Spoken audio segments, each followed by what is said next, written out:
our perception of what happened on September 11th is very different from the general public's perception, I'd say, for the most part. There are people in the public that know more, there's different levels of what people know and have spent the time to uncover, but it's a very convoluted story, so it takes a lot of effort to really understand what happened on September 11th and post-September 11th. I believe that the public is still uninformed about most of the issues that are surrounding 9/11. I think that they still believe in the myth that there was nothing that we could do about it, that we were caught unaware, and that today we would be better prepared. I still don't think to this day, 4 years later, that I have come to terms with how September 11th happened, why it happened, and who actually perpetrated the crimes of that day. I think the truth sometimes can be frightening. And unfortunately, what we've been through is so devastating that searching for the truth and finding out exactly what happened is not frightening. I just don't think the public at all knows. They want to believe that our country does the right thing, and I just don't think people want to go there. And that's why they don't have the information, because they don't want it.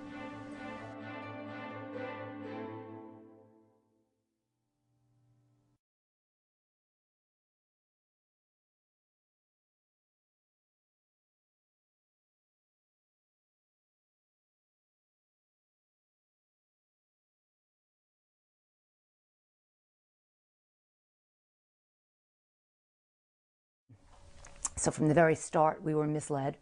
There was misinformation being fed to the public, and disinformation. And a lot of those things didn't really ever get cleared up in the minds of the public. The first things that you hear a lot of times remain in your mind, and it's hard to undo those very first impressions that were given to the public by the government, by the administration about 9/11. And since then, that remains true. We do not know the whole story about what happened on September 11th at all. The government has one, theory about how things went, and then there are so many others.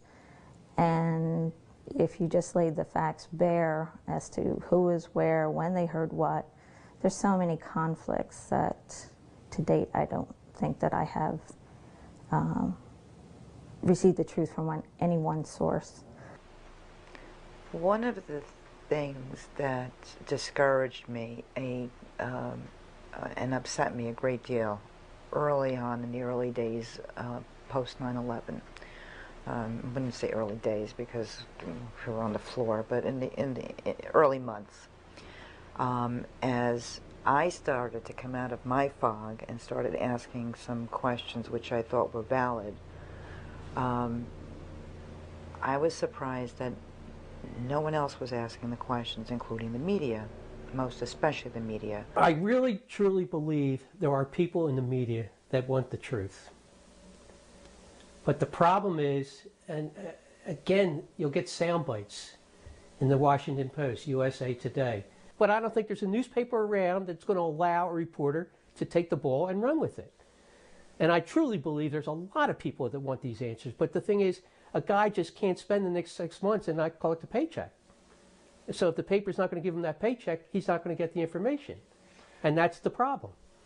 They don't have the time to do the investigation that they should.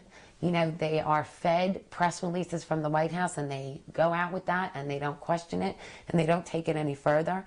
And you know what? If you are a population that doesn't have all the information, then you are not a people that are governed by the people. And I think some journalists are braver than others to go into areas that perhaps might be viewed as unpopular by the administration. And to them, we raise a glass and toast them, because that's what's supposed to happen in the Fourth Estate. It's supposed to be that their job is to give us the truth so that we can function as an informed citizenry and a democracy.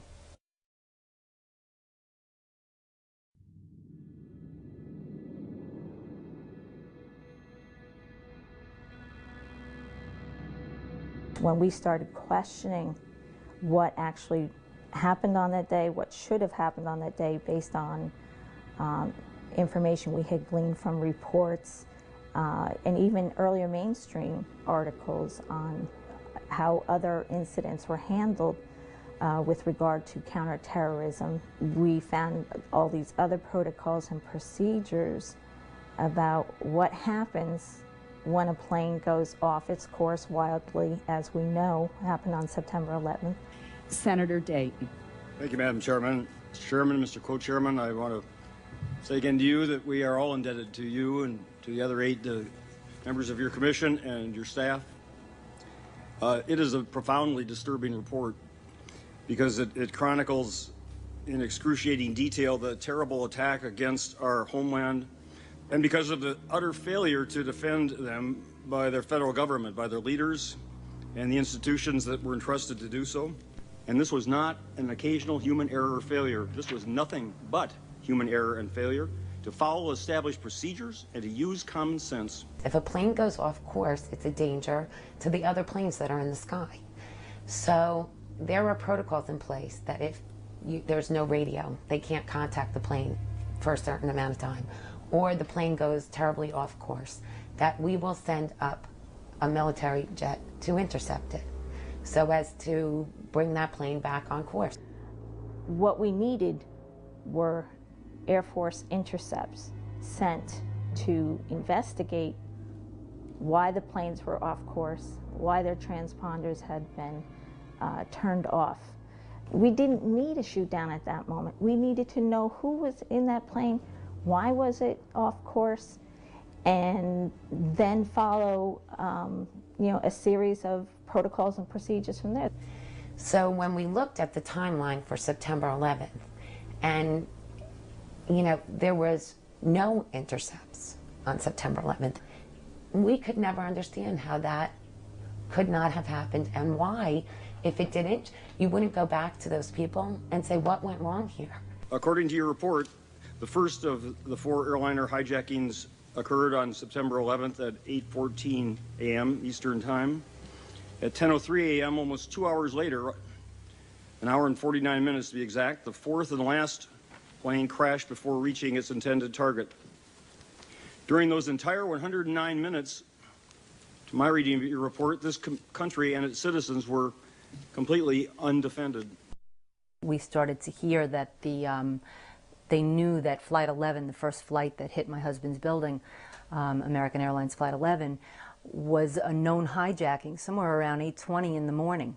For 30 minutes before it hit the World Trade Center, controllers in Boston and New York had been tracking and listening to the first hijacked plane, American Flight 11. At 8:37 and 52 seconds, Boston Center reached NEADS. This was the first notification received by the military at any level that American 11 had been hijacked. We have a problem here. We have a hijacked aircraft headed towards New York, and we need you guys we need someone to scramble some F-16s or something up there to help us out. Is this real world or exercise? No, this is not an exercise, not a test. There were 2 F-16s from the 177th Fighter Wing in Atlantic City, Air National Guard unit, doing bomb sorties over the Pinelands of New Jersey, 8 minutes away from Manhattan. And the first, they admit in the report today that they contacted Atlantic City, but they said they were basically inactive. So you had 2 F-16s 8 minutes away that could have stopped, potentially thwarted AA-11, not to mention the second flight. So what about that?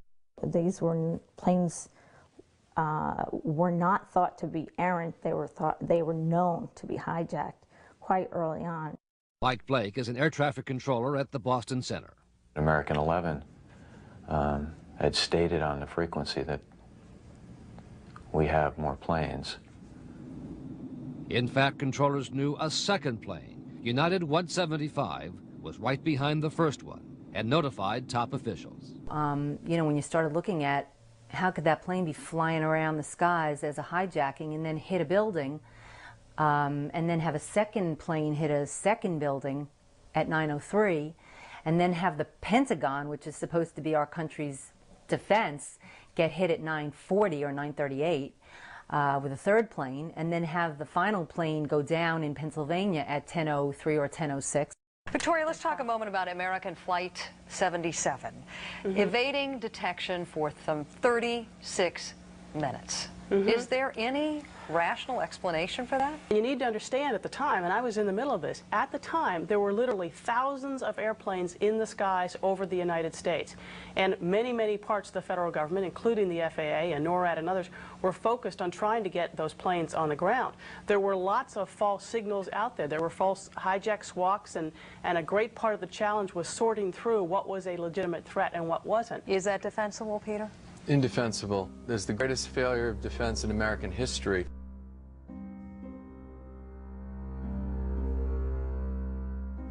But what I find much more shocking were the repeated and catastrophic failures of the leaders in charge and the other people responsible to do their jobs. And then they failed to tell us the truth later. It doesn't matter whether they were Republicans, Democrats, or neither. It matters what they did or did not do. At some point, we went back to look at where each of these gentlemen were and why they didn't respond, and even just respond in some appropriate, high-level manner. The chain of command in the event of a hijacking calls for the President to empower the Secretary of Defense to send up military aircraft and, if necessary, give an order to shoot down the plane. The point is, he had the sole ability to order the shoot down of the planes, and the Otis Air Force Base pilots, Duffy and Nash, said we didn't have the authority, and even if they had gotten there in time without that authority from the President, so that POTUS is out of the loop. I had a huge issue with the leadership that day, okay? It was really hard for me to understand that the President was unaware and out of school, that Donald Rumsfeld, the Secretary of Defense, was at his desk until the Pentagon was hit.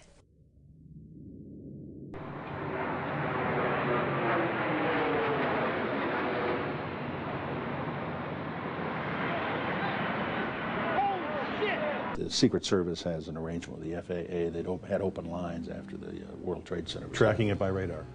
Supposedly at 8:46, the FAA set up a phone bridge with the Secret Service, with NORAD. Well, if the FAA opened a phone link after the first tower was hit, they would have known that it wasn't a little plane. Then it wasn't an accident. Simultaneously, the pagers of his aides erupt in a cacophony of beeps and tones. He goes into the school.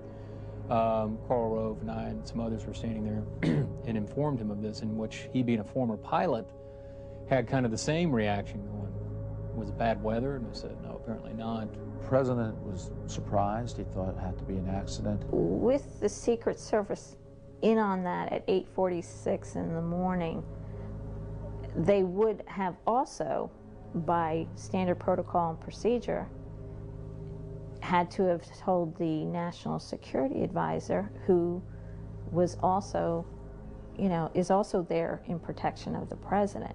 She is to inform him of all national security threats. The President ducks into an empty classroom and calls National Security Advisor Condoleezza Rice back in Washington. He said, it sounds like a terrible accident, keep me informed. It, again, seems impossible that she was not aware of the terrorist attacks, the fact that these were hijacked planes. These were not errant planes or pilot error. At that same moment, 3 blocks from the White House at the St. Regis Hotel, 2 old friends meet for breakfast at a window table. George Tenet is the Director of Central Intelligence. His companion this morning is David Boren, the former chairman of the Senate Intelligence Committee. And out of the corner of my eye, I could see several people converging on our table. And I remember one of them said to George Tenet, Mr. Director, the World Trade Tower has just been attacked by an airplane. I was struck by the fact he used the word attacked.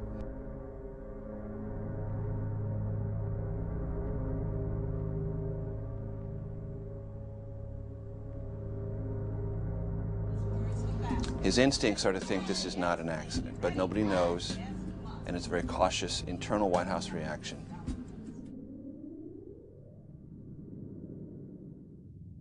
Well, first of all, if he knew that the first tower was hit and then still went into the classroom and sat there, that's outrageous.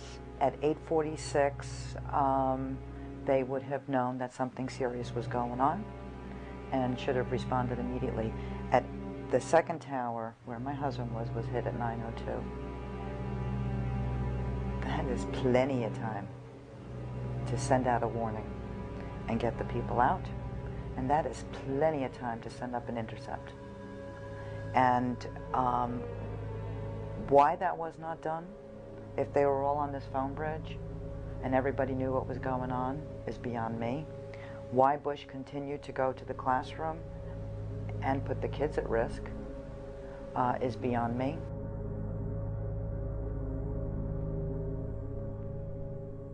Chief of Staff Andrew Card approaches from his right, leans down, and says the following words. The second plane has hit the second tower, and with those words, the President now understands the war on terrorism has begun. The country was clearly under attack. I mean, I was petrified. The commander-in-chief, let's put a commander, as soon as he heard 906, the nation's under attack, we know that there were Marines and Secret Service people going, are we ready to go? He's in Sarasota, Florida. And I know, but I mean, he could have made it to Air Force One if he was going to do a press conference to reassure the nation. He could have done it aboard the plane. But the president remained in the classroom for at least 5 more minutes. 10 more, actually. In the classroom, and then he stayed in the school in which he prepared a press statement, and they actually did a press conference from the school. Today, we've had a national tragedy. 2 airplanes have crashed into the World Trade Center in an apparent terrorist attack on our country. Now, keep in mind that at this point, as many as 11 planes, there was a suspect that were hijacked. They have no idea where these other planes are going. The president is a highly visible target. At the same time, Vice President Cheney, at the White House, watched on television as a second plane struck the World Trade Center. Watching developments on television, and as we started to get organized to figure out what to do, my Secret Service agents came in, and they, under these circumstances, they just move. They don't say, sir, or ask politely. They came in and said, sir, we have to leave immediately. He claims to have only heard the attacks at 9:30 when the Secret Service came in and said that the nation's under attack and that he had to be put in someplace safe. And when it entered the danger zone, it looked like it was headed to the White House, was when they grabbed me and evacuated me to the basement. And yet there are photographer accounts and Richard Clark's account that, in fact, Vice President Cheney was informed around 9 o'clock.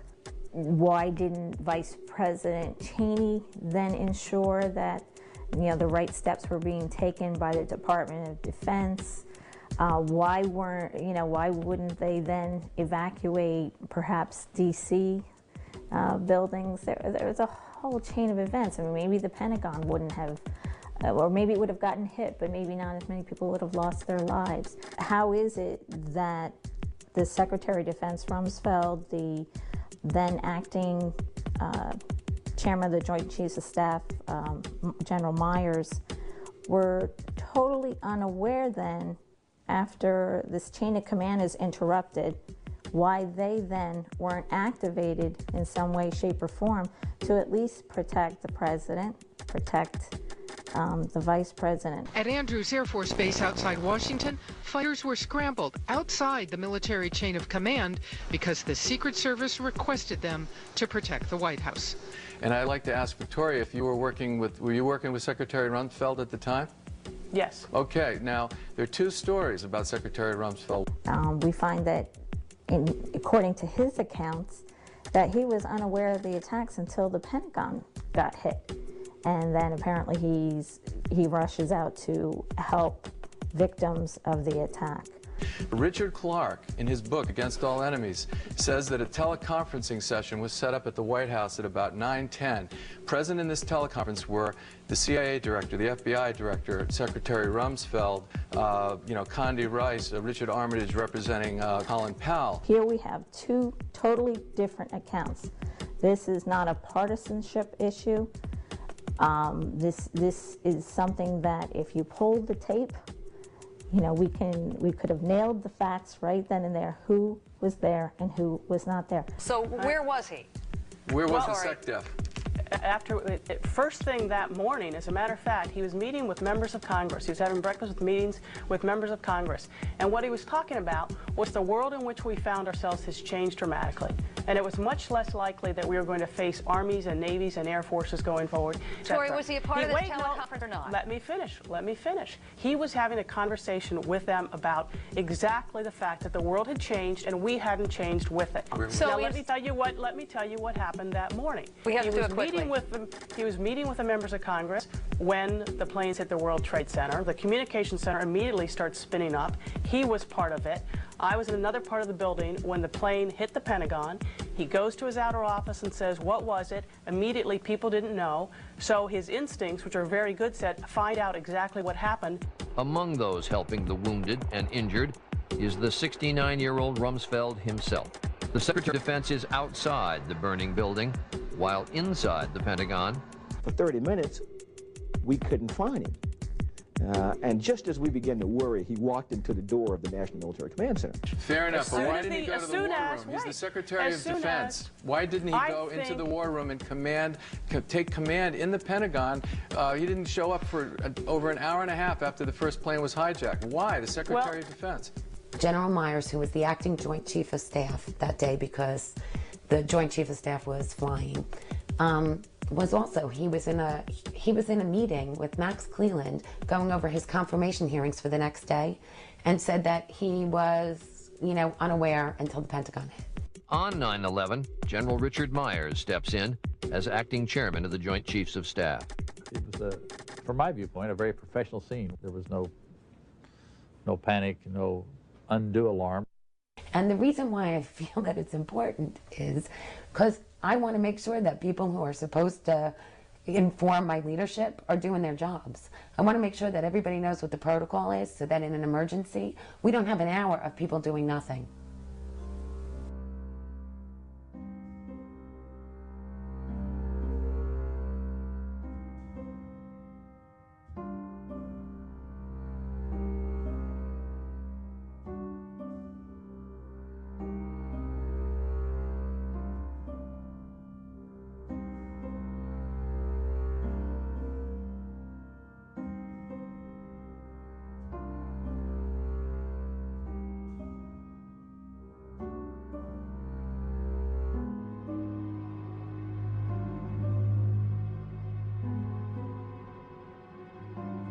Late today, Pentagon sources told CBS's Bob Orr that contrary to early reports, U.S. Air Force jets did get into the air on Tuesday while the attacks were underway.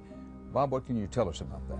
Well, Dan, we do now know tonight as the terrorist attack was unfolding on Tuesday, the U.S. military scrambled fighter jets in a desperate attempt to intervene. At 8:44, two F-15s received a scramble order at Otis Air Force Base on Cape Cod. But 2 minutes later, at 8:46, American Airlines Flight 11, the first hijacked jet, slammed into the World Trade Center.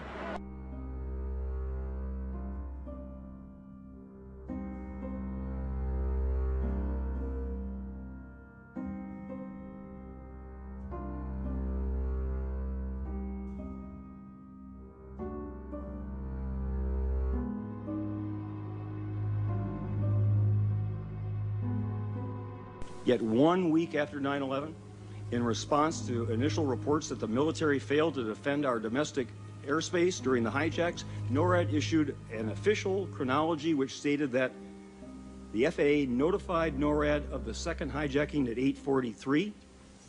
Wrong. FAA notified NORAD of the third hijacking at 9:24. According to your report, wrong.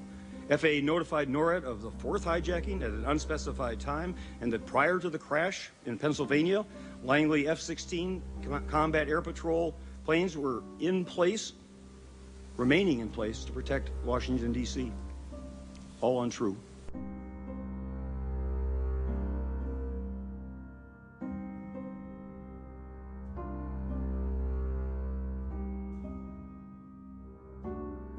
In public testimony, before your 9/11 Commission in May of 2003, NORAD officials stated, I assume under oath, that at 9:16 they had received the hijack notification of United Flight 93 from the FAA, that hijacking did not occur until 9:28. There was a routine cockpit transmission recovered at 9:27. And in that testimony before you, NORAD officials stated also that at 9:24 they received notice of the hijacking of the third plane, American Flight 77.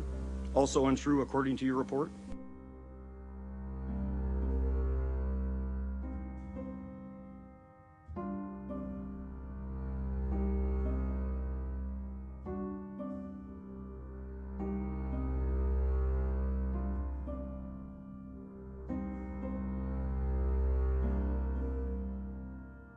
The 9/11 Commission is expected to release its final report next month, but today's presentation, called a staff statement, was dramatic and powerful.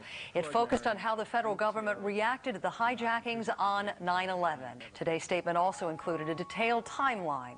I mean, NORAD stood up at the first hearing and had a chart which listed how many minutes, you know, that they were informed of something, which totally changed. Not one place in the media did I see them go into, what do you mean?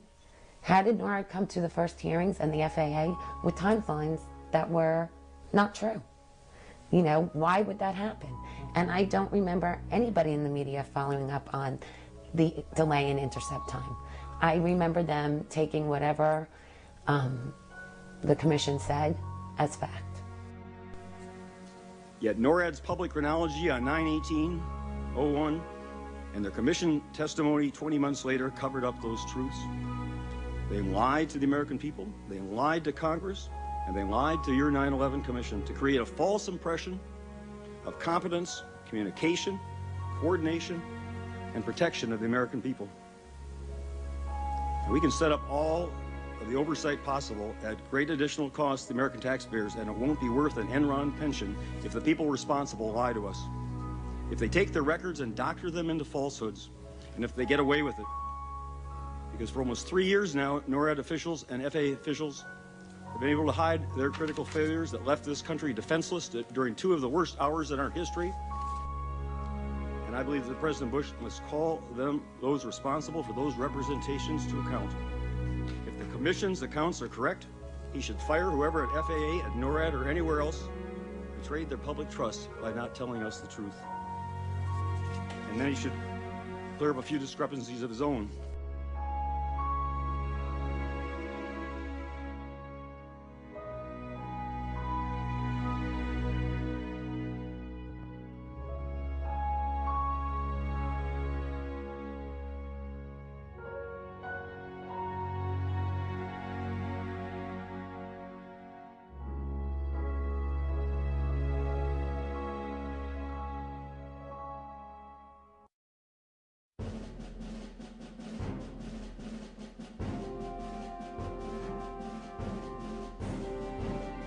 We were told that the FBI and the CIA were pretty much clueless about what was coming down the pike on September 11th, but on the day of September 11th, they knew it was bin Laden right away, they knew that there were 19 hijackers right away, they knew that it was Al-Qaeda right away.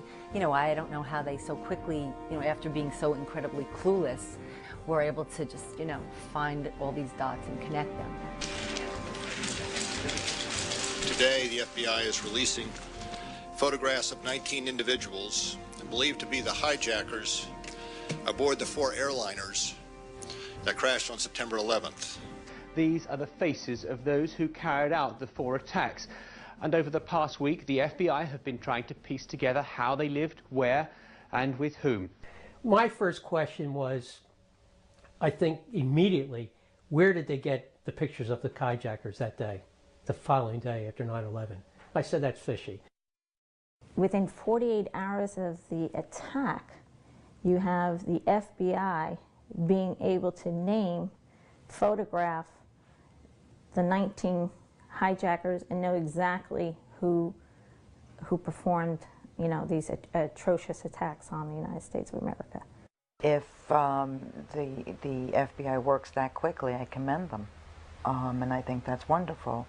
However, if you were able to get those 19 pictures up so rapidly, what the hell were you doing on September 10th? They had to be somewhere in your database. They had to cause concern somewhere if you got them that quickly. So where the hell were you in the weeks leading up to? So we went to Director Mueller and we asked them, we had maybe 3 meetings. Kristen, Lori, and as Peaceful Tomorrow's people, 2 of us went down there just on our initiative. Beverly was there. So there was approximately 10 people there. And like most meetings that we had, they tended to get contentious because what you'd have is the agency heads saying they either had no answer, they didn't know, that was a rumor, every excuse but an answer. And he spent most of the time talking about what they have done with their computers since. You know, more or less saying, well, it was a tremendous computer failure. As far as the Pent Bomb investigation, you know, it was, they explained to us what the origin of the word Pent Bomb, I think, is investigation, and Pent is Pentagon, and the Twin Towers is the 2 T's in the Pent Bomb. That took up some of the time. So we had to sit and listen to that song and dance for about, I'd say, a good solid hour. And then we started asking them questions. I remember hearing reports of the hijackers that were listed on the FBI 19 were showing up, you know, in places alive. Last week, the FBI, having gathered evidence, confidently issued the 19 names of those who had seized the 4 planes. Many of them were from Saudi Arabia. Now it appears that some people with those names are still alive. The FBI is working on the possibility that the hijackers used stolen identities. All of this complicates linking the attacks to Osama bin Laden. Take the case of these 3 men. Is this really Abdulaziz Al-Umari, the man in the airport picture? Not according to one Arabic newspaper who says it's spoken to a Mr. Al-Umari in Saudi Arabia. Then there's Walid Al-Shahri, another man named as a hijacker, but whose father says now lives in Morocco. And finally, there's also doubt about Khalid Al-Midar. Officials are thought to be looking at the possibility the name may have been an alias. We asked Director Mueller, what's going on here? We hear that some of these people are actually, you know, not who they were supposed to be. We're using aliases, we're using false identities. How can you continue to say that they were on the plane and that they're dead? Aren't you looking into what, you know, who really was responsible here? How many of the 19 are you certain of? Can you say that you're certain of the identities, that they did not pick up false identities of any of the 19? Well, I think we are fairly certain on a number of them.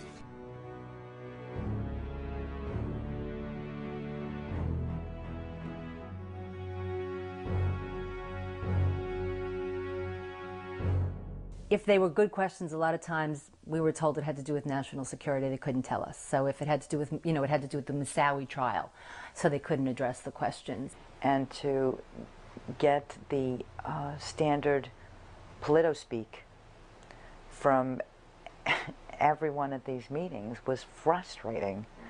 And inevitably, someone would start banging the table. Someone would raise their voice.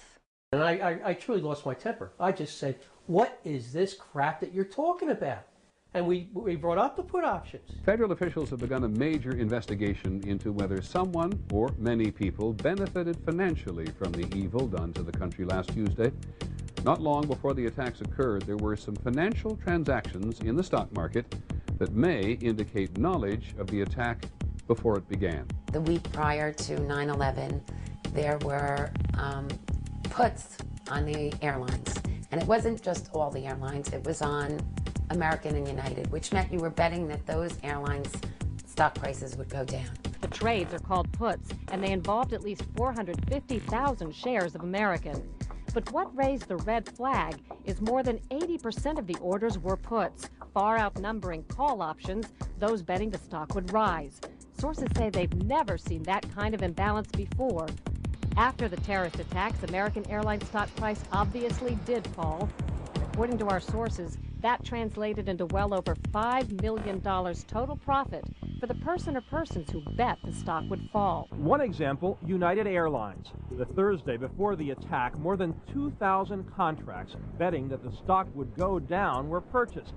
90 times more in one day than in 3 weeks. When the markets reopened, United stock dropped. The price of the contracts soared, and someone may have made a lot of money fast. $180,000 turns into $2.4 million when that plane hits the World Trade Center. Altogether, at least 7 countries are dissecting suspicious trades that may have netted more than $100 million in profits. And there's much more, including an extraordinarily high number of bets against Morgan Stanley and Marsh & McLennan, 2 of the World Trade Center's biggest tenants. Merrill Lynch was involved, and I said, Merrill Lynch's stock was 48 the day before 9/11, and I said the next day it was down to 41. This is kind of fishy. I said, suddenly, you have these 2 major airlines, and their stock go down, they go down tremendously, and somebody's making lots of money off of 9/11. And the answer that we got was, we've investigated, and we find no unusual trading activity. Could this be a coincidence? This would be one of the most extraordinary coincidences in the history of mankind if it was a coincidence. It is absolutely unprecedented to see cases of insider trading covering the entire world, from Japan to the United States and North America to Europe. So we said, well, you know what? What would make me feel better is tell the story. Can you follow up on that? Can you tell us, can you be more specific? Can you pull up the trades? Can you, show us what really happened? Who did those trades? Based on what research did they have that just those 2 airlines? And where is the money, and did it get dispersed? Investigators now believe that in this climate, even the most secretive banks will hand over information to expose the most devious kind of insider trading. Sources say U.S. investigators are making headway in tracking down suspicious stock trades made just before the attacks. We can directly work backwards from the trade on the floor at the Chicago Board's Option Exchange. That trader is linked to a brokerage firm. That brokerage firm received the order to buy that put option from either someone within their own brokerage firm speculating or from one of their customers. Do we know who performed those trades? Yes. Can we have that information? No. And he said, well, this is disinformation. I said, what are you talking about, disinformation? We know this happened. And then he dropped it, and he just drops it, just like that. Well, you're asking me to go on faith that, that's the truth. Hard to go on faith when I feel that I've been failed and not told the truth. They weren't really forthcoming and truthful with us. And you'd leave there as frustrated as you left every other meeting. And, this was meeting after meeting, it didn't matter with who.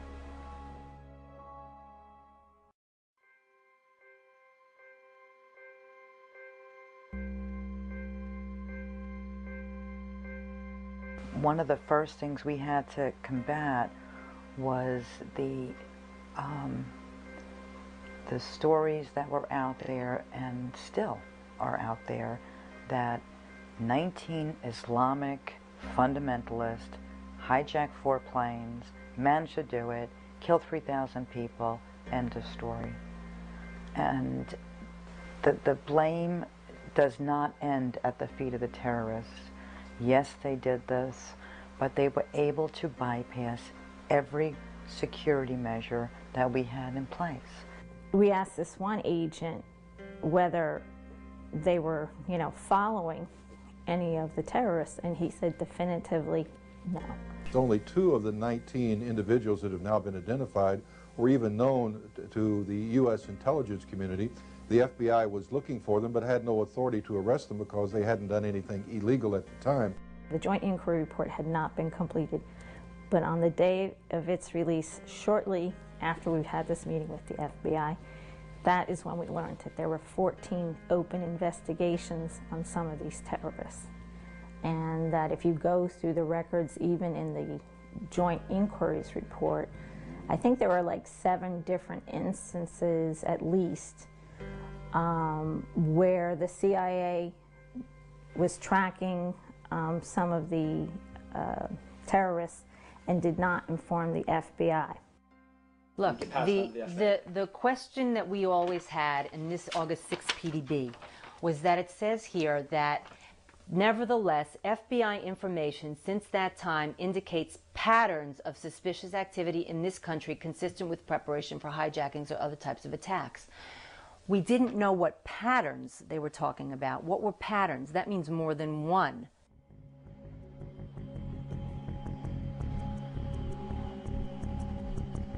It's pretty stunning when you learn that the CIA did indeed know about two of the hijackers more than a year and a half before the event. Knew that that one of them was in the country and the other one had a multiple entry visa to enter the country. In Washington, the CIA and FBI had joined forces and established a special bin Laden room at CIA headquarters. The CIA was also tracking bin Laden associates, who they believed had set up cells or operating units around the world. They learned that suspected terrorists will travel to Malaysia in early January 2000. Khalid al-Mihdhar and Nawaf al-Hazmi. I mean, these were two hijackers that went to Malaysia for an al-Qaeda summit in January 2000. The CIA learned about this meeting. It arranged for it to be under surveillance by the Malaysian Special Branch. It had photographs of the suspected al-Qaeda operatives gathering and meeting. Malaysian intelligence catches the men on camera and sends the surveillance to CIA headquarters. The spies identify Khalid al-Mihdhar and learn that Nawaf al-Hazmi is traveling with him. It subsequently learned within days that two of them, al-Mihdhar and al-Hazmi, were headed for the United States. One, in fact, had entered, and the other had a multiple entry visa, al-Mihdhar. The CIA obtains a photocopy of Mihdhar's Saudi passport and discovers he has a U.S. visa.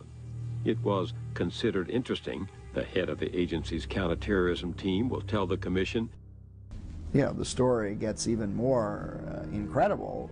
Number one, it doesn't alert any other government agencies to the presence of these two hijackers in the United States. It doesn't tell the FBI, which is responsible for tracking terrorists in the United States. Not only were al-Mihdhar and al-Hazmi at the meeting in Kuala Lumpur in January of 2000, in March of 2000, officials now confirm another nation told the CIA that al-Hazmi had flown from the Malaysian meeting to Los Angeles, California.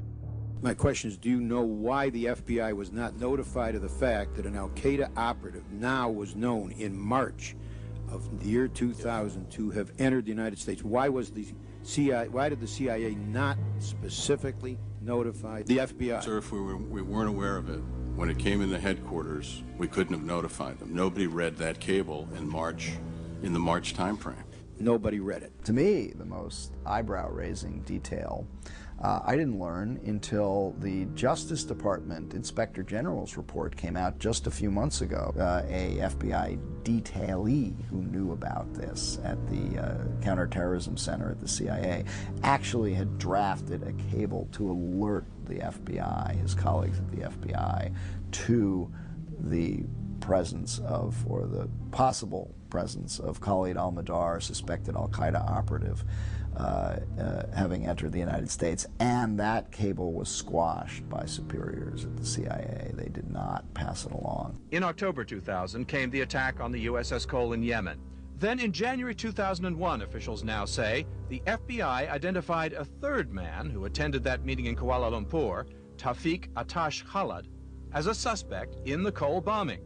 At that point, the CIA could have put al-Mihdhar and al-Hazmi and all others who attended the meeting in Malaysia on a watch list to be kept out of the U.S.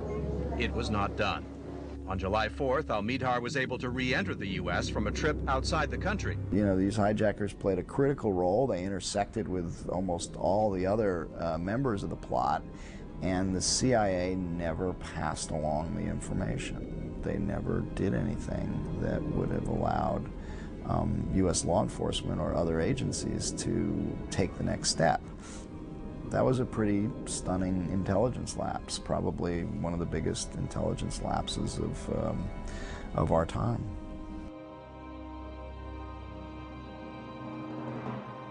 I think that to say that we have a no-fault government puts us all in great danger. It's not what you want. You can look at any business and you will see that if you hold the people that work for you accountable, they do a better job. Why wouldn't you want, as the President of the United States, to go, all right, I want every agency reporting here. I want to see what everybody did wrong and I want it fixed. And if there are people that need to be fired, fire them. Why would you not want that? The best chance to unravel the plot came in San Diego, where hijackers Khalid al-Mihdhar and Nawaf al-Hazmi lived for months renting a room from a man who was an FBI informant. It gets more incredible when you learn these two hijackers were actually living in the home of an FBI informant, somebody who was regularly reporting to the FBI. Numerous contacts between an FBI informant and two hijackers, Khalid al-Mihdhar and Nawaf al-Hazmi. Now, this informant was regularly in touch with an FBI agent who's asking him all sorts of questions about what he knows, but he never passes along, or so he has said, never passed along or never had reason to suspect these two Saudi visitors who were renting rooms from him in San Diego. Told congressional investigators that if headquarters had told him they were already on a government watch list, quoting the agent, it would have made a huge difference. We would have done everything. We would have given them full court press. Well, and I think when we originally broke the story, I did quote a number of FBI agents, former agents, who wondered about that and wondered if this was really aggressive work by the San Diego FBI office. Why weren't they questioning their informant about who he was living with, who he was renting rooms to?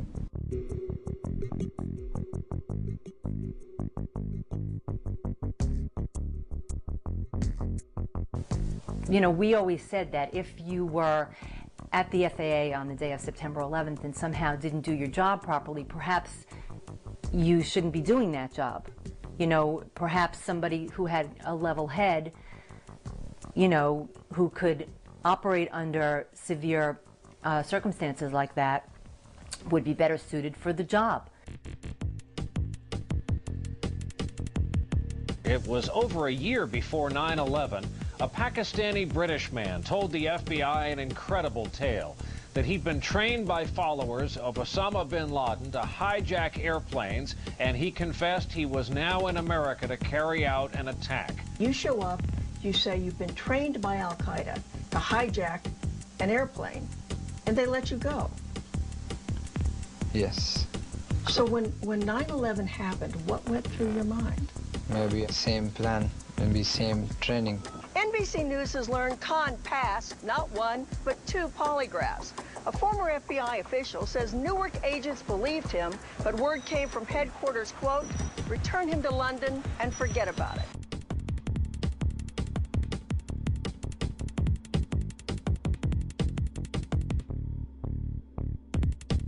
You know, they don't want to have things looked at because they don't want to be, you know, get a slap on the wrist for having done their jobs improperly or worse.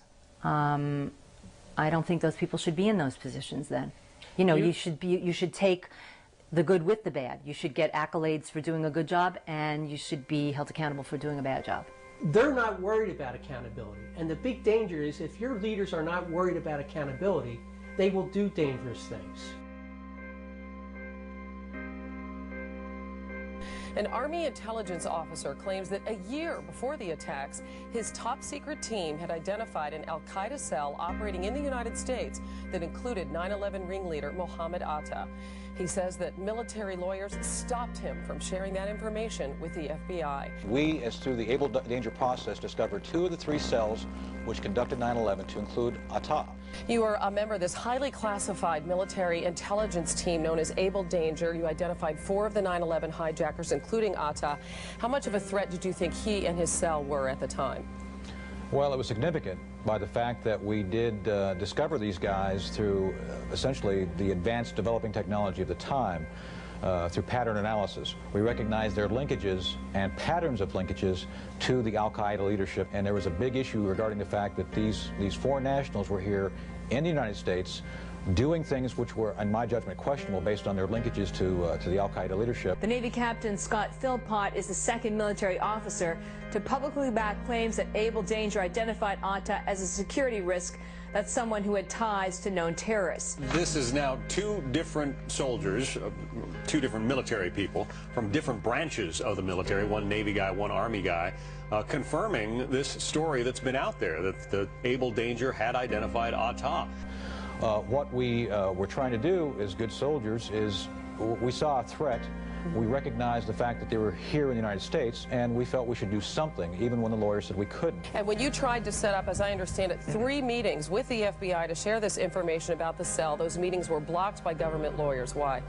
The lawyers didn't allow us to properly go after, either by intelligence collection or by allowing the FBI to go out to look at these guys because they were here legally.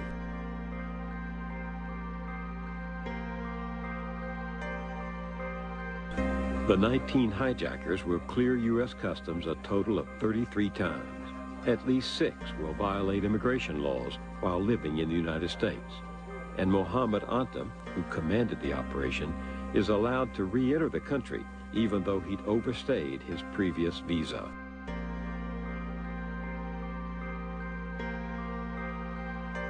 There is a right and wrong that's supposed to be going on in our society, and that is when you have a crime, someone pays. When there's a failure, there's accountability. When something goes wrong, you fix it. And none of that has happened.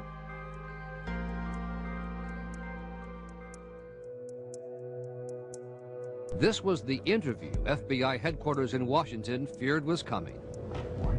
Have a seat right there. 2 of the FBI's own, Special Agents Robert Wright and John Vincent, breaking ranks. You can't know the things I know and not go public. In 1998, al-Qaeda terrorists bombed 2 American embassies in Africa, killing more than 200 people. The agents say some of the money for the attack led back to the people they had been tracking in Chicago and to a powerful Saudi Arabian businessman. This man, Yassin Qadi. 1 month after the attacks, the U.S. government officially identified Yassin al-Qadi as one of Osama bin Laden's important financiers, a specially designated global terrorist, the same man who years earlier, the FBI had ordered agents Vincent and Wright to leave alone. 2 months after the embassies are hit in Africa, they want to shut down the criminal investigation. They wanted to kill it. Despite the unqualified success of the investigation of the Middle Eastern terrorists, FBI management failed to take seriously the threat of terrorism in the United States. Specifically, FBI management intentionally and repeatedly thwarted and obstructed my attempts to launch a more comprehensive investigation to identify and to neutralize terrorists. Mark Flessner, now in private practice, says he still can't figure out why Washington stopped the case, whether it was Saudi influence or bureaucratic ineptness. There were powers bigger than I was in the Justice Department and within the FBI that simply were not going to let it happen, and it didn't happen. You know what his response was? I think it's just better to let sleeping dogs lie. This is January of 2001. January 2001. Let sleeping dogs lie. Those dogs weren't sleeping. They were training, they were getting ready. And there's so much more. God, there's so much more.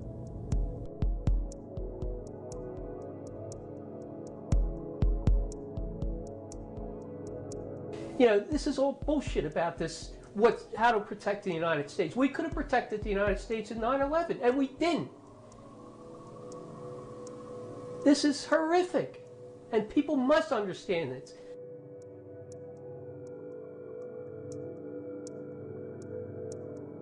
But we've learned that US agents were told to back off from investigating the bin Laden family and the Saudi royals. This document is marked secret. Case ID 199I WF 213589. WF indicates Washington Field Office special agents were investigating ABL because of its relationship with the World Assembly of Muslim Youth, WAMI, a suspected terrorist organization. ABL is Abdullah bin Laden, president and treasurer of WAMI. On this unremarkable street, at 3411 Silver Maple Place, we located the former home of Abdullah and another brother, Omar, also an FBI suspect. It's conveniently close to Whammy.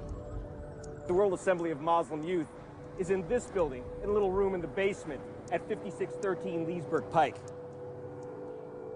And here, just a couple blocks down the road at 5913 Leesburg, is where 4 of the hijackers that attacked New York and Washington are listed as having lived. The FBI did look into Whammy, but for some reason, agents were pulled off the trail. The FBI wanted to investigate these guys. This is not something that they didn't want to do. They wanted to. They weren't permitted to. Yeah, the secret file fell into the hands of national security expert Joe Trento. I received a telephone call from a high-placed member of a U.S. intelligence agency. He tells me that while there have always been constraints on investigating Saudis, under George Bush, it's gotten much worse. After the elections, the agencies were told to back off investigating the bin Ladens and Saudi royals, and that angered agents.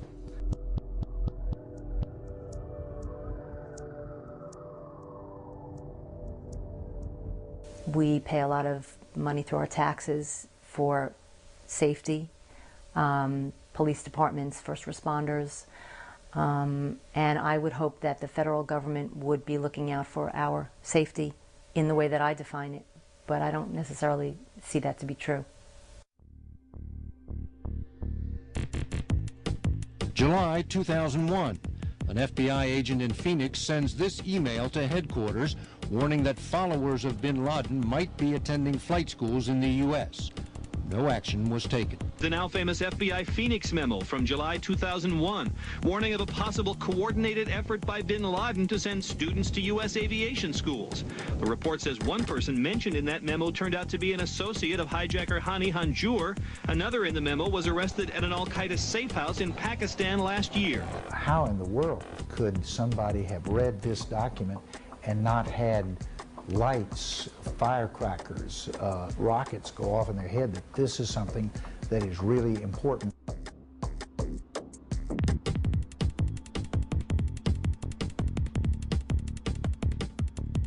I mean, it's not just about, you know, holding them accountable so that you could fire somebody. How do I know that today?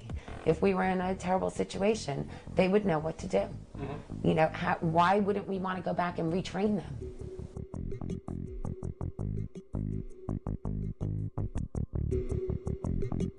Then in August 2001, Zacharias Moussaoui, later accused of being the 20th hijacker, is arrested after behaving strangely at a flight school in Minnesota. A Moroccan who was training at this Minnesota flight center has been arrested, having aroused suspicions after telling instructors he only wanted to learn how to steer a plane, not how to land or take off. Somebody showing up at a 747, a professional flight school, and saying, I just want to learn how to fly horizontal is absurd in the extreme.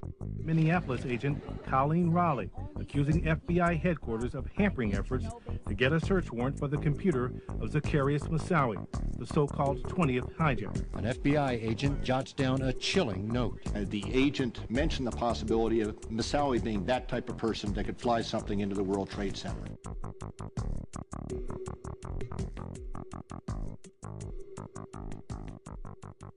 These were not cryptic things. These were a couple of things that should have been more apparent to the intelligence agencies. These were leads that were not adequately pursued. As far as I'm concerned, 9/11 didn't happen in a bubble. It happened over a long time with people not making the right choices and not making the right decisions, allowing certain things to be ignored, closing a blind eye to other things in the course of doing business and keeping constituents and foreign nationals happy. Anyone that allowed decisions to be made that would ultimately harm the citizens of this country should be held to account.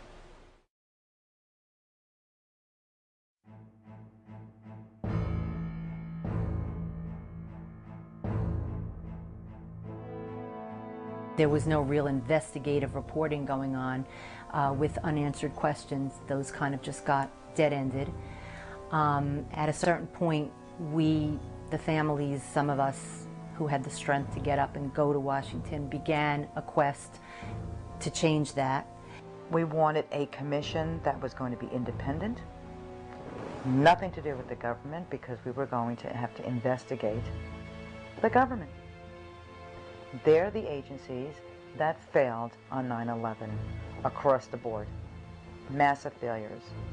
So we needed a commission that was outside the scope of the government, with investigative powers, with subpoena powers, with all the powers that would be available in a criminal court, with accountability. There were failures everywhere on September 11th. There was not just intelligence failures.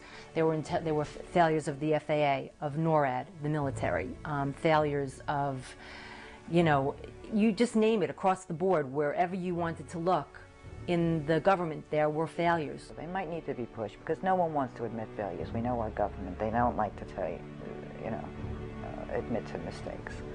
But with a little bit pushing, we felt that officials would come forward, tell their stories about what happened, where they were, and let's fix these problems. We don't ever want this to happen again. And I mean, what is wrong with that? Nothing. We basically started with all the questions. The other family members, like Monica had stuff regarding fire safety and evacuation procedures in the buildings, those kinds of things. But the four of us basically had the bulk of questions with which we were able to, actually we produced 4 huge binders of information and backup for our questions, and we carried them around Washington, D.C. We were fortunate that we found a core group of very bright, strong people willing to do what was necessary to get some answers. And there were 12 of us, and again, from all different political leanings. Tap dance, acrobatics, we had to go to Washington a lot. We had to make phone calls, we had to figure out how to speak to the press, we had to, we had to do a lot to get this investigation. We went door to door in Congress and the Senate and got told, don't worry about it, they're going to do their own hearings. You know what, the agencies will investigate themselves, they'll have their own internal reports. It's absolutely amazing what you can do when you really have a mission and you have a drive that pushes you. You don't have to worry about what you say, because what you say comes from the heart. What you say is true. So, what's to be nervous about? Making an ass of yourself? Who cares? Nothing's worse than what we've been through.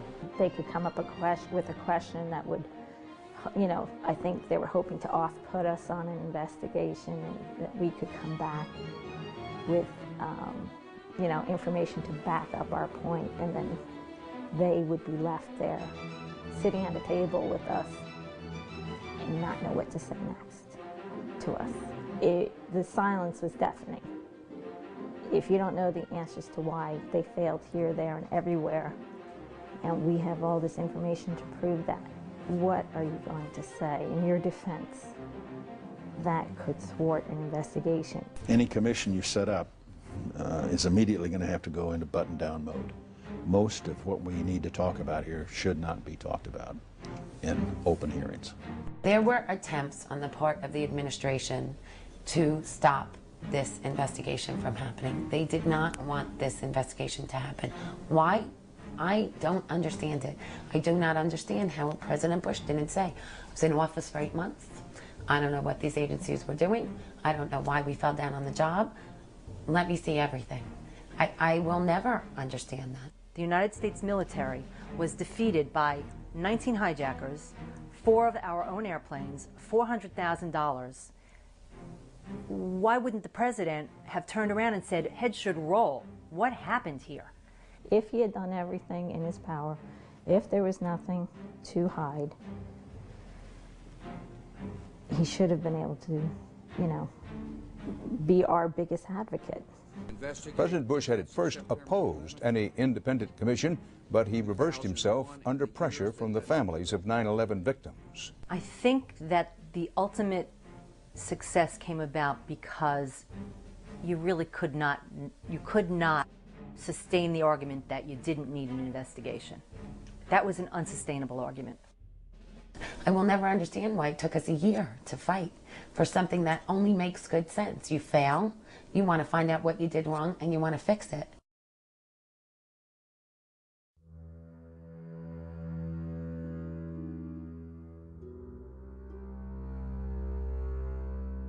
What we found in every area where we needed to investigate, information was reclassified or classified as secret.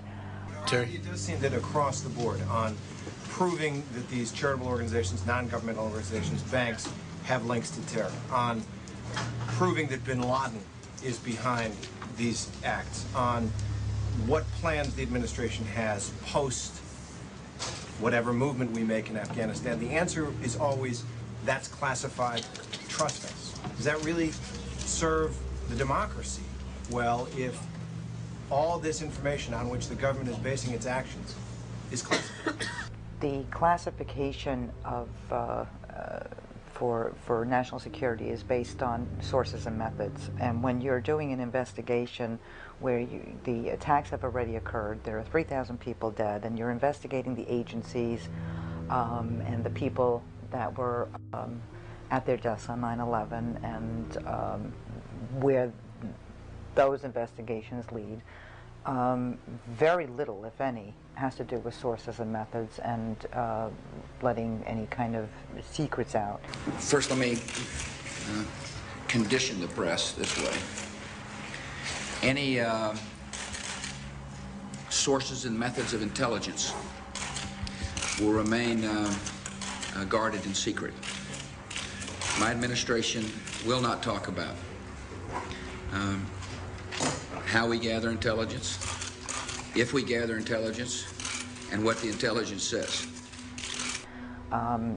National security was already compromised. People are dead, and in order to get to the truth, you need to have certain information. The joint inquiry tried to do a better job. You know, they did try. They did not get access to the August 6th PDB. It took us 9 months to do all of our work, have our hearings, interview our witnesses, write the report, and it took 6 months for the administration to agree to some level of declassification. The report is overclassified. That is a disservice to the American people. There are just pages of blank here that the committee's left out. Most of that information is classified, I think overly classified. I believe the American people should know the extent of the challenge that we face. One question: what did President Bush know about the threat? The committee was denied access to any intelligence information shared with the president. The only evidence provided was a description of a so-called PDB, a presidential daily briefing about the danger of an attack that was dated August 6, 2001. This was held back for reasons of national security, and national security is just supposed to be keeping sources and methods secret. Now, this I don't think is the whole, you know, PDB from August 6th, 2001 either, but it's a couple of pages. But just in these couple of pages, there's only a few redactions. I mean, there weren't sources and methods for the most part. It seems to me that this should have been and could have been released to the joint inquiry. There's a lot of stuff in here, but there's a lot of information that's not in here that should be, in my judgment. And then listen, even after the investigation, there was stonewalling from the agencies when they went asking for information. It is a critical time for the Commission. We've worked hard to stay on schedule, to complete our work by May 4. The coming weeks will determine whether we're able to do our job within time allotted. Time slipping by, extensive and prompt cooperation from the U.S. government, the Congress, state, local agencies is essential. This report offers an initial evaluation of the cooperation. The problems that have arisen so far with the Department of Defense are becoming particularly serious. Governor Kane saying he can't get information from NORAD, from the Joint Chiefs of Staff, from the Defense Department. Will you take steps so that you will cooperate fully with Governor Kane immediately so his commission can do their work? We've already taken steps to try to accelerate it. We have no, we want to cooperate fully with the commission. And you will? Absolutely. And we had a commission who, we had asked them to subpoena often and early. You know, they did not believe in that. Tom Kane believed that a softer hand would rule the day.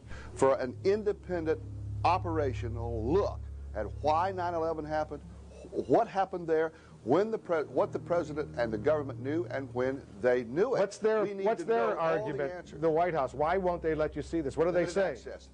They don't want any more eyeballs to see their documents than they can possibly get away with.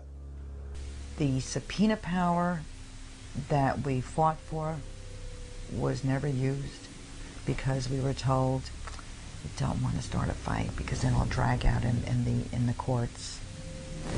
Nice makes better, not to worry. This was the only investigation we were ever going to have. It was our prosecution. So to be handled with kid gloves felt wrong. And that's how we felt that they were handling the agencies. As you look over my shoulder and look directly across the old executive office building, you can see there are still these huge clouds of smoke billowing out of the Pentagon. Early on, there were articles that talked about the FBI confiscating tapes from a gas station, from a hotel that could see what happened that day. You know, they're pointed towards the Pentagon. From the Nexcom gas station, from the traffic cams, we believe there was video taken of that plane crash. From the Sheraton Hotel that overlooks the Pentagon, I believe there's video from that. And we asked that they please subpoena for that video, because the only video that was ever released to the public of the Pentagon crash came out 6 months after September 11th.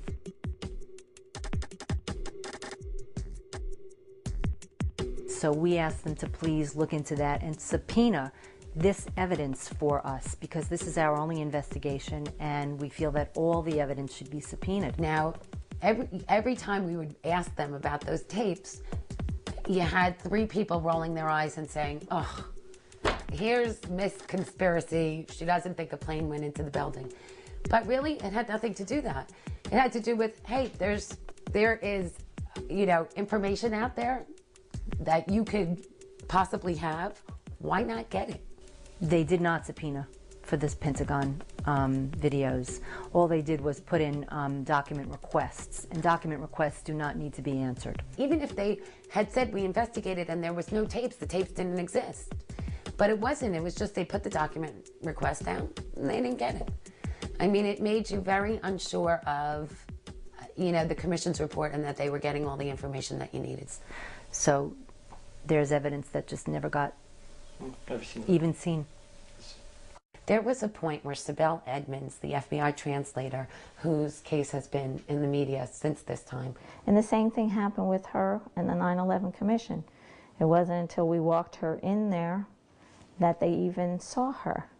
You know, there was no attempt on their part to try and dig deep to get the real story. Now, that was a story that's incredible to me to this day. A former FBI wiretap translator with top secret security clearance. She was hired just after September 11th to go back and retranslate, or sometimes translate for the first time, documents and conversations from before September 11th. Within a few weeks after I started working there, I came across some really serious issues, from security breaches to certain documents from pre-9/11 and also post-9/11 that were being either intentionally blocked or mistranslated, and also some really significant security breaches that have been already confirmed by the Senate Judiciary Committee. We had met with Sibel, and she had told us of her story and how she was fired. Sibel Edmonds was fired this past March. The FBI offered no explanation, saying in a letter only that her contract was terminated completely for the government's convenience. She had a good piece of what happened on 9/11 and why it didn't, and you know, it was not thwarted. The attacks were not thwarted. She recently testified before the National Commission on Terrorist Attacks upon the United States, saying that the FBI had detailed information prior to September 11, 2001, that a terrorist attack involving airplanes was being plotted. There were many investigations before September 11 that had, again, specific information. However, we never get to hear these because they're classified and they're withholding right now based on state secret privilege and based on sensitive diplomatic relations. Now, Sybil Edmonds, to call Condoleezza Rice's claim that the White House had no specific information on domestic threat or one involving planes an outrageous lie is very strong. Can you repeat again or fill out the information that you have to substantiate that? Well, Amy, I really wish I could come and I could have given you some specific information. I don't know if you're aware of it or not, but Attorney General Ashcroft on October 18, 2002, personally asserted state secret privilege in my case. I had a gag order put on her, the information that she wanted to tell the American people, using an obscure legal statute called state secret privilege. How often has state secrets privilege been exercised by our government? They call it a neutron bomb of all privileges. It's even higher than executive privilege. And very, very rarely, I guess some people with legal knowledge can answer that, less than 5-6 times throughout the history of the United States. And usually for very high-level CIA undercover agents or military, very, very sensitive military operation. As far as I know, it has never been asserted for a translator such as myself. And we had gone to a lot of, to whoever we know in the media to bring out her story. And you know what? So many of them had said, oh, it sounds conspiratorial, it sounds like she had a beef. You know, bottom line, 6 months later when, you know, there was reports that came out that said, well, even the FBI had to admit that her story was true, you know, they turn around and look at you and say, oh, well. She has a multitude of federal agents backing up her claims. Did she seem credible to you? Did her story seem credible? Absolutely, she's credible. And the reason I feel she's very credible is because people within the FBI have corroborated a lot of her story. And there's so much that the public just simply doesn't know about what went wrong, what we had, and my last hope right now is this commission. 9/11 Commission is my last hope because I have pursued all possible authority channels that I could have pursued. Now then they recorded her information and it never made it into the 9/11 Commission report. There's more CYA going on in there than actual national security. It's political security, not national security. I look at national security as the security of the American citizens, not necessarily the security of a particular administration that's in power or an administration that's no longer in power. That to me is not national security.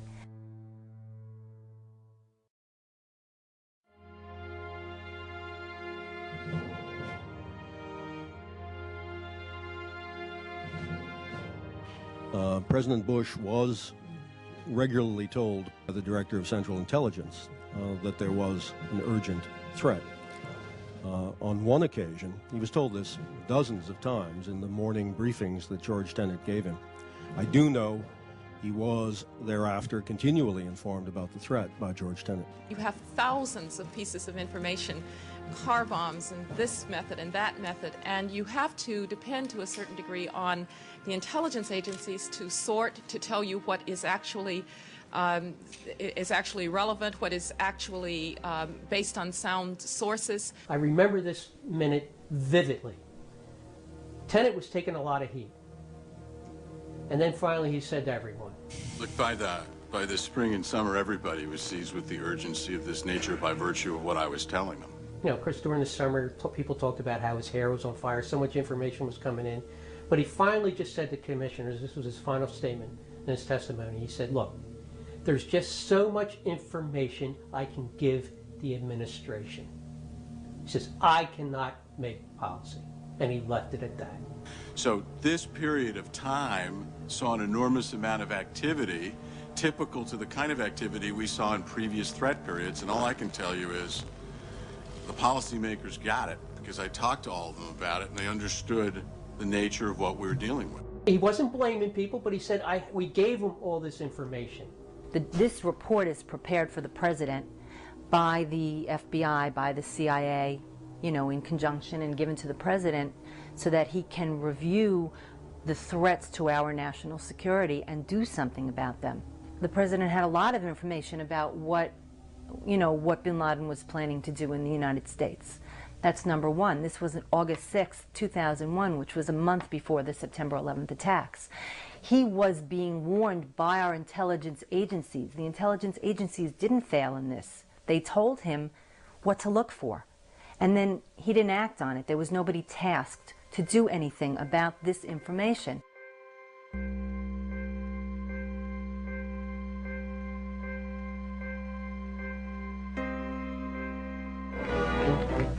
Christmas 1999.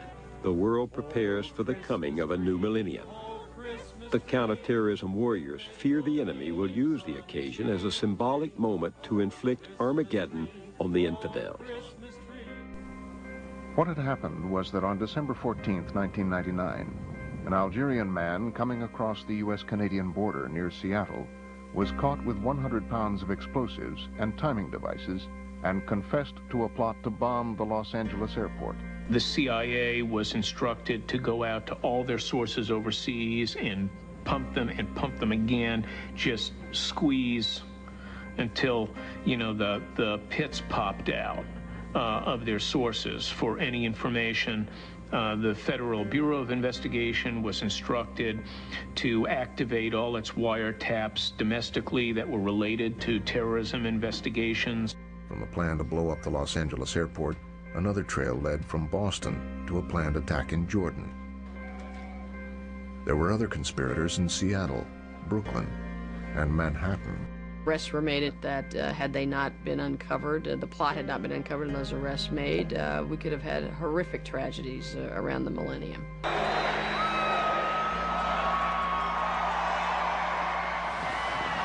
The key thing during this period is that the mobilization was managed at the White House.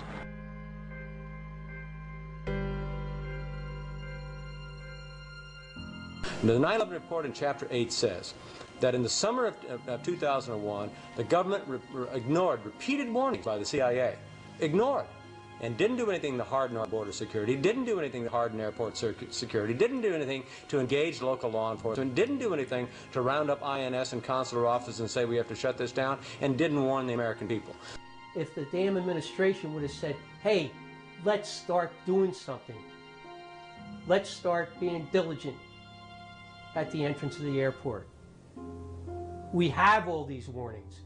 Commissioner Tim Romer asked Giuliani if he had gotten this information from the federal government. There's information in here that says New York is a target. Why wasn't Giuliani given this information? That should have been a huge story. The famous presidential daily briefing on August 6th, we say in the report that the briefing officers believed that there was a considerable sense of urgency and it was current. So there's a case that could be made that wasn't made. Just the mere fact that you had an intelligence community with its hair on fire, so much so that you had FAA warnings, so much so that you had a July 5th meeting with Condoleezza Rice, Richard Clark, and all the heads of the FAA and the intelligence community. Why would you have not done anything?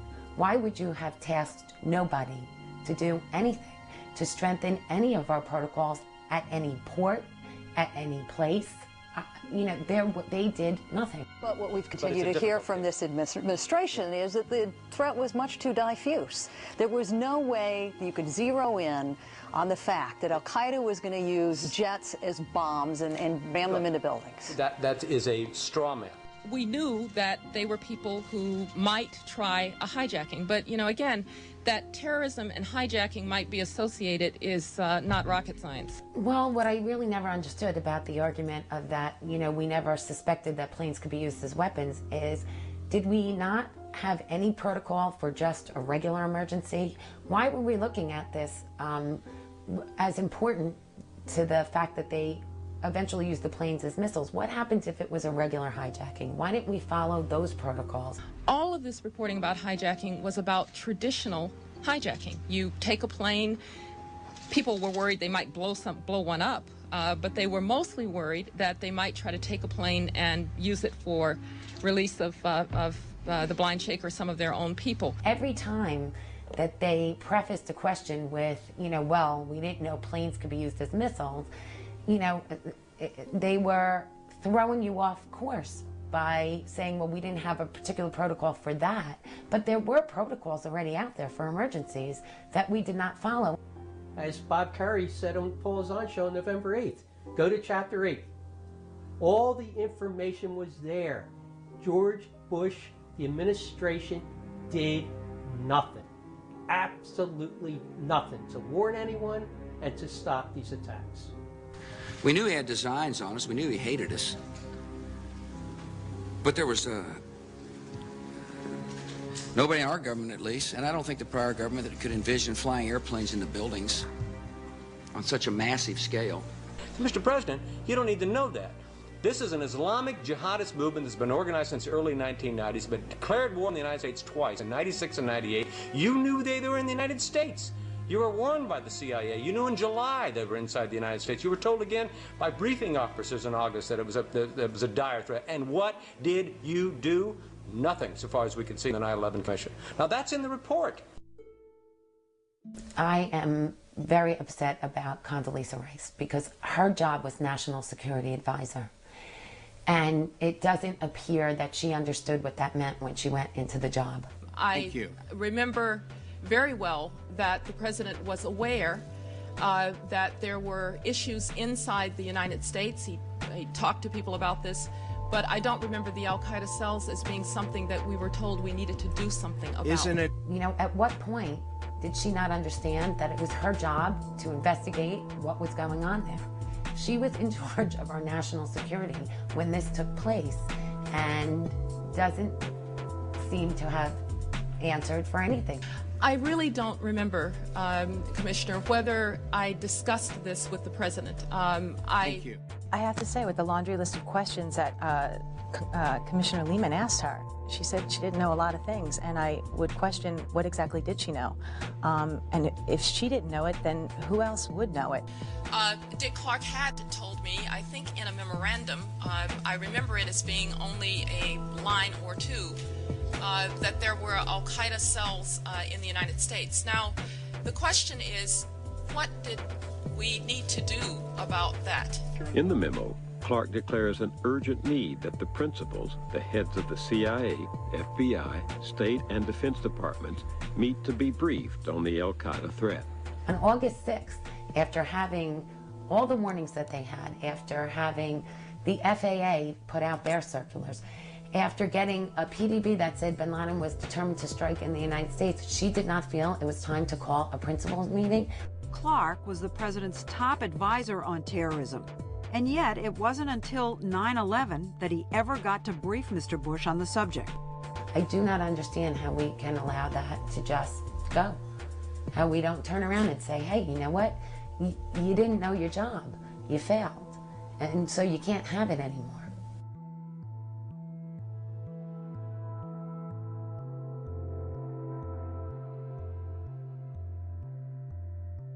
Now she got a better job.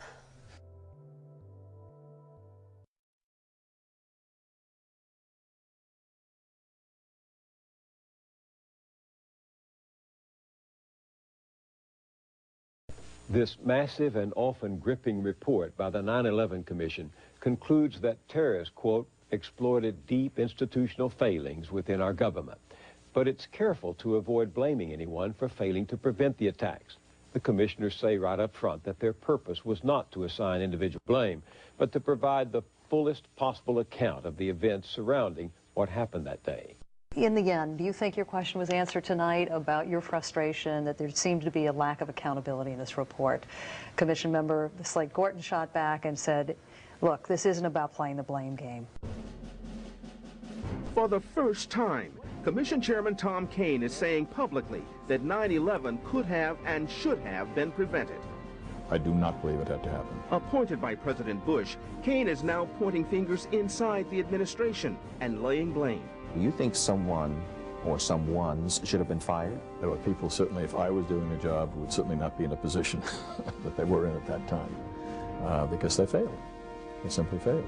Today, we don't know whether the same people who were sitting in the decision-making spots on that critical day are still in those positions. That's correct. Shouldn't we at least know whether... Yes. The answer is yes. And we will.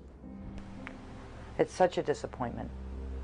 Such a disappointment, because we met with them when the commission was being formed, and they so assured us that they understood our pain.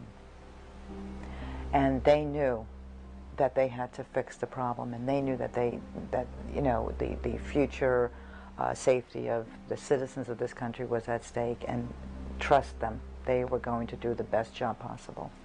With 9/11 happening and 3,000 people dying, there should be accountability there. You can't just say nothing happens as a result of 3,000 people dying and mistakes being made at the CIA and the FBI. The American people deserve that accountability, and it also means that they'll trust the government more if we are accountable and we hold people accountable and we ask the tough questions and we follow the facts wherever they lead. The commission's report said everybody is at fault, so no one is at fault. That fixes nothing. And the risk there is that when it happens next time and they turn around and they say to you, well, everybody was at fault, nobody was at fault, how many times can they get away with saying that? That's what I really want to know. Among the things that the commission cites is, quote, the failure of imagination as the most important reason that the U.S. was unprepared for 9/11. 9/11 was a failure of imagination? That's outrageous. 9/11 was a failure of people to do their job. Reading it, your first impression could be that the attacks were indeed inevitable and could not have been prevented. But in effect, this is to blame everybody in sight, and at the same time, no one. Read the report more closely, and you're forced to ask, did the system fail, or the people who take an oath to make it work? That's what the book was about. They put all these facts on the table, right? Not all the facts, not most of the facts, but they did put, so it's up to the people to interpret them. But they never came out and said that. Well, how many people do you think read the 9/11 book in its entirety and then did research on it? Not many people.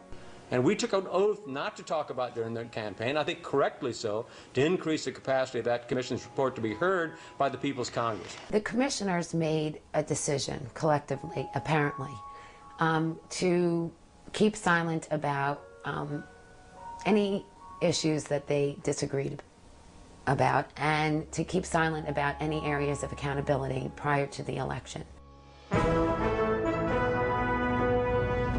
On World News Tonight, John Kerry concedes. President Bush must now finish the war he began. Don't expect big changes in strategy. Well, the 9/11 report says in Chapter 8. Now it's beyond the campaign, so the promise I had to keep this out of the campaign is over. The problem with it is that you're not telling the truth. You're not allowing people to see the whole truth. And when you have a commissioner such as Bob Kerry go on, go on a television program after the election and say that he feels that the administration had responsibility and some accountability for the failures that took place on 9/11, it's too late. It's too late to have that affect any change. And then doesn't that make him complicit in a system that is failing us?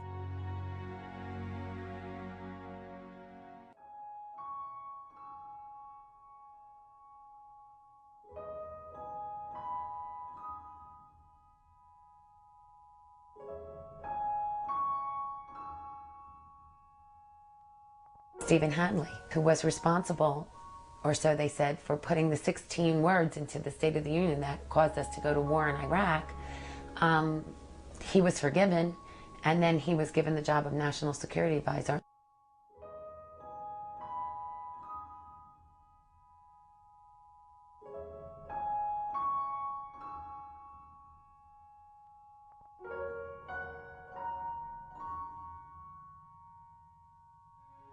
I don't know, what does that say? What question does that bring to your mind when people who have failed are given promotions.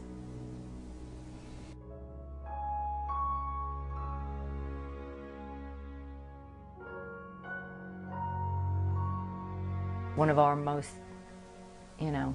hated days was when they came out and said that everyone's to blame, therefore no one's to blame.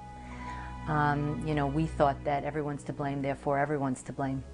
And that if it rose to the level of negligence or criminal negligence, that those people should have been held accountable and been punished for it. Certainly they should not still be in their jobs. Certainly if somebody perjured themselves in front of a commission by holding up their right hand and then not telling the truth, they should have been charged with perjury. There is no excuse in what we hold to be dearest about America for what has gone on here. There is no excuse, and we are all less safe because of the way this has been handled.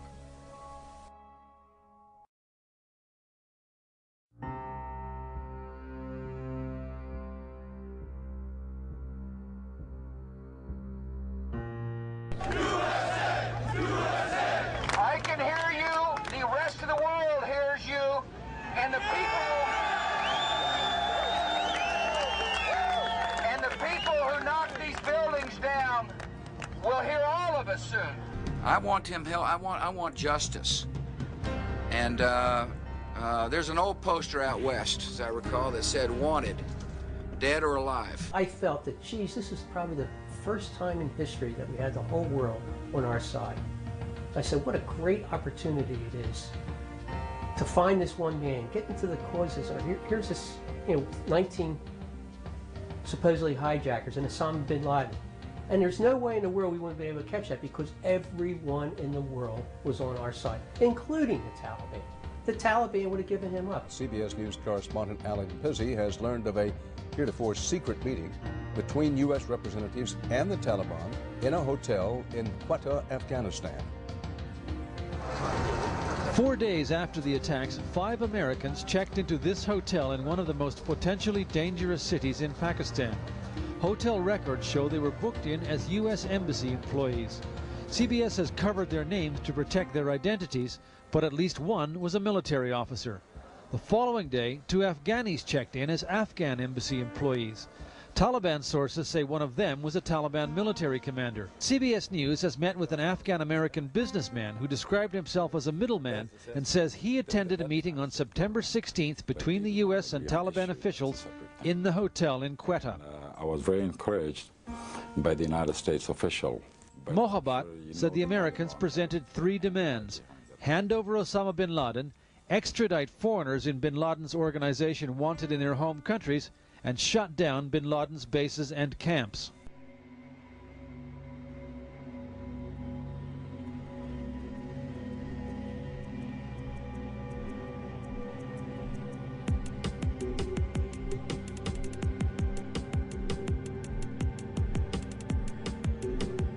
So when he went into Afghanistan, I said, this is all bull.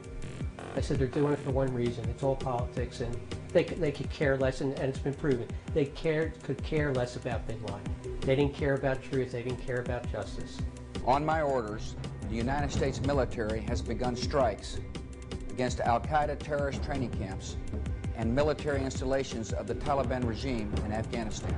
And the goal right now is to try to bring down al-Qaeda and to try to bring down the Taliban who support them. There's some reports that you've made some progress in pinpointing the location of Osama bin Laden. In fact, a report in Newsweek this morning says that intelligence sources say it's been narrowed down to a 20-mile by 20-mile sector in Afghanistan. The commander says the al-Qaeda streaming towards the border are leaving to the Afghan village called Suleiman Kaya.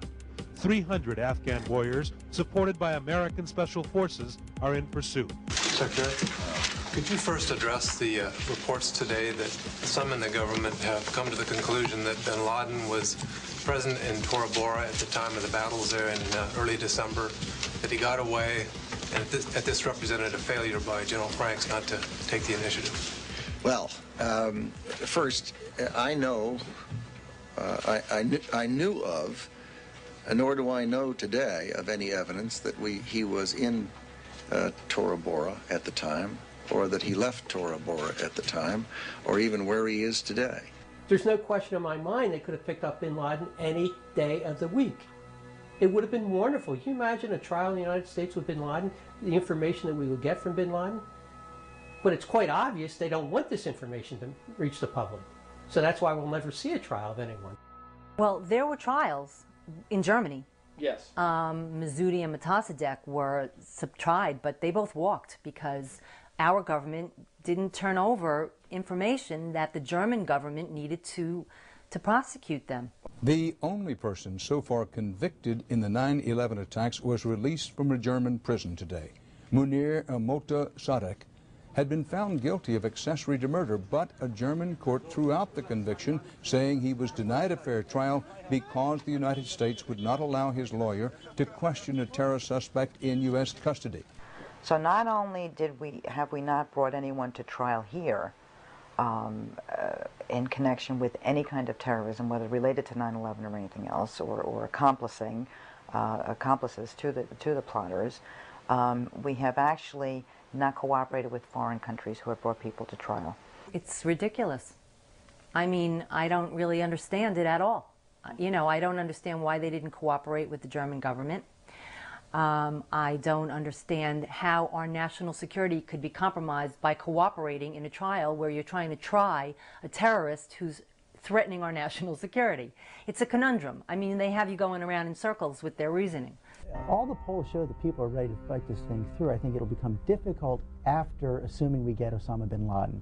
Once you get Osama bin Laden, either he's captured or more likely he's killed, then I think there'll be much less willingness on the part of the public to take casualties for more broader, perhaps more amorphous goals. Our objective is more than bin Laden. You know, again, I don't know where he is. I repeat what I said. I truly am not that concerned about him. I am deeply concerned about Iraq. And so should the American people be concerned about Iraq. And so should people who love freedom be concerned about Iraq. President Bush is launching a new campaign to win support for a new war against Iraq. The war on terror, you can't distinguish between Al-Qaeda and Saddam when you talk about the war on terror. This is a man who, in my judgment, would like to use Al-Qaeda as a forward army. Secretly and without fingerprints, he could provide one of his hidden weapons to terrorists or help them develop their own. My fellow citizens, at this hour, American and coalition forces are in the early stages of military operations to disarm Iraq, to free its people, and to defend the world from grave danger. Gosh, I don't think I ever said I'm not worried about Osama bin Laden. It's kind of one of those exaggerations. The Iraq War, you know, you look at WMDs and whether or not they existed, tying the Iraq War to 9/11. We know 9/11 had nothing to, you know, Iraq had nothing to do with September 11th. Do we have any evidence linking Saddam Hussein or Iraqis to this operation? No. We've had no evidence that Saddam Hussein was involved with the September the 11th. I don't think we ever said, at least I know I didn't say, that there was a direct connection between September the 11th and Saddam Hussein. I was very careful never to say that Saddam Hussein ordered the attacks on America. And yet the media, the president, you know, George Tenet, I mean, everybody, you know, Colin Powell made us think that somehow 9/11 in Iraq was connected and we had to, you know, preemptively strike Iraq because of September 11th. You know, that's really terrible. Why are we in Iraq? You know, if it's not for WMDs and it's not because Iraq had something to do with 9/11, why are we there? Back in 1997, a group of Washington heavyweights, almost all of them neoconservatives, formed an organization called the Project for the New American Century. Inside this building, behind this door, is the brain trust that some suspect has led the U.S. to the brink of war. Included Donald Rumsfeld, Dick Cheney, Paul Wolfowitz, Robert Zoellick, John Bolton. 10 are now in the Bush administration. The letter to Mr. Clinton was, in essence, a preview of arguments that would have a more receptive audience 5 years later. That letter argued the case for a comprehensive political and military strategy for bringing down Saddam and his regime. A 76-page white paper circulating for a year and arguing for an aggressive U.S. foreign policy suddenly gained new relevance. In the blueprint, it says the process of transformation is likely to be a long one, absent some catastrophic and catalyzing event like a new Pearl Harbor. Was 9/11 your Pearl Harbor? I think it was the country's Pearl Harbor. I think it was the president's Pearl Harbor. Barely 5 hours after American Airlines Flight 77 plowed into the Pentagon, the Secretary of Defense was telling his aides to start thinking about striking Iraq. And at 2:40, the notes quote him as saying he wanted best info fast. Judge whether good enough to hit SH, meaning Saddam Hussein. At the same time, not only UBL, the initials used to identify Osama bin Laden. Go massive, the notes quote him as saying, sweep it all up, things related and not. The project has a vision beyond a regime change in Iraq, a vision in which the United States government inserts itself in other failed regimes in the Middle East. So this truly does become a new American century.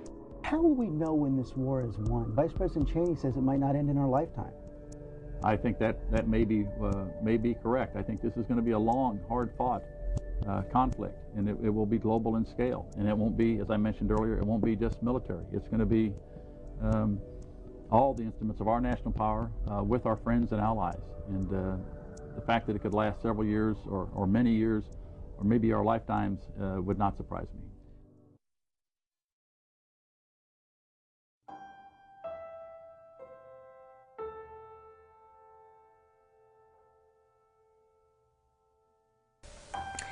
You know, I've really come to hate that word closure. I don't think you ever get real closure on any of this stuff. My husband's gone, and, you know, and I don't really know exactly what happened to him. You know, I don't know how long he lived after the building was hit, and I don't know how he died.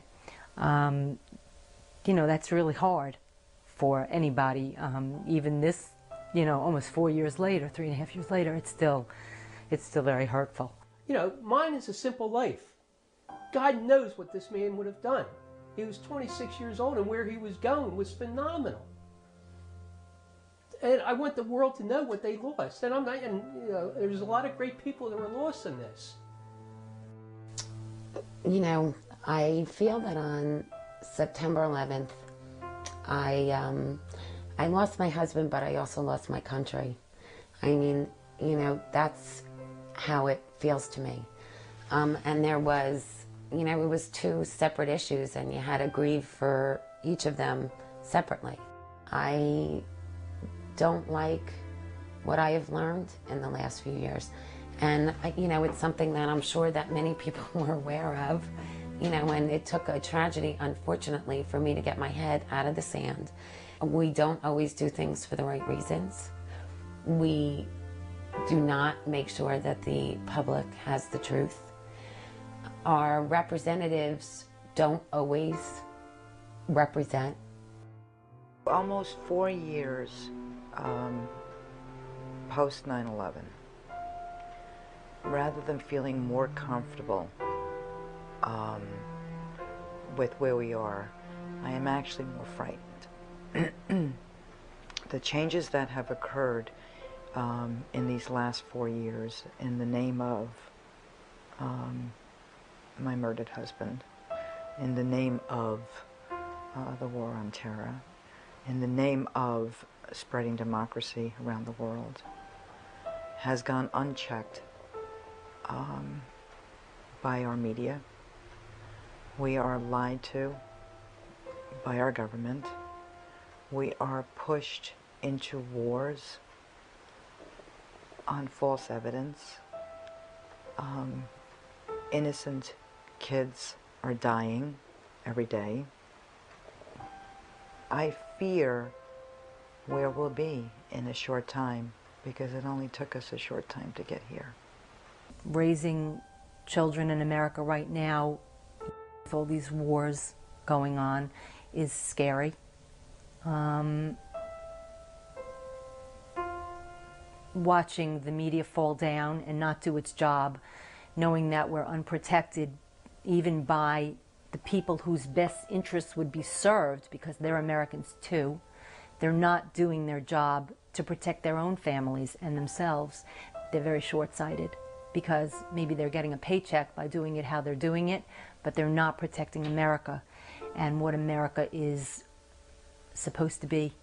I guess I would hope that the official story would be the true story at the end of the day, that the public would know what really happened on September 11th for our own good and our own, national security, which may be a different definition than the administration has for us with national security. Our founding fathers would probably be appalled at how this whole event has been handled and how much effort it took to get any questions even asked, let alone answered. For 3 years, we were tireless. We were running to Washington and knocking down doors, and the truth is, it takes that kind of commitment and dedication in order to see anything happen. A lot of times we've said, look, democracy can work. We were 12 people, we got them to do an investigation, but it was 24 hours a day. It's that kind of commitment, that 24-hour-a-day commitment that you need to see anything happen, and that's really hard. It's really hard to do that 100% of the time. It's like being in a car game. Howard Zinn said, well, if you fold your hand every play, you're going to always lose. You have no hope of winning. So I have to stay in the game, and it's just putting myself out in the public. I love going to high schools, talking to high school kids, and I will tell them what's happening to this world, what the danger is and what happened before 9/11. So you just have to, it's like that seed. You have to plant the seed. You have to believe that your word means something. And then the cumulative, maybe it won't happen, but if it happens 50 years down the road, great. My hope is that there are people out there, whistleblowers, people with information, people who know things, who are having a real hard time sleeping, hopefully more hard time than I'm having, that feel a moral obligation to do the right thing, to come forward, to help us, help those in power really fix the problems. We still would probably like to address our unanswered questions. It's a Herculean effort again, which doesn't mean we won't. It just means we haven't garnered the strength yet to do it. I don't know when we're going to learn the whole truth, because we need to re-energize in order to go back out there, in order to ask for another investigation, ask for more truths. And, that's huge. The more people that are out there doing that, helping us look at this, the better it is for America and how we define America and have always defined America. You have to hope, because that's the only thing that you have left. But is it realistic? I don't know. I think this is going to be one of those things that where for 25 years, it's going to be sitting until the archives open up and you start to see what was put in, what information was put in there by the National Commission, by the City of New York. And, people will do it, because if I'm not here to do it, my kids will. There will always be burning questions. And it's going to happen here again. And for shame on everyone who did not step up to the plate. For shame on everyone who took to heart the myth of hero worship and flag waving, because it's better to wave a flag than ask your government for accountability. For shame when the next attack occurs and the next group of victims lie in a pool of blood. And for shame when the next families of the victims have to start pounding on the doors of our Congress and our Senate for another investigation. And it's part of my son's legacy. Knowledge is power. Until people get the knowledge straight, then they will never, ever, ever have any power in their life. And that's what I feel about it.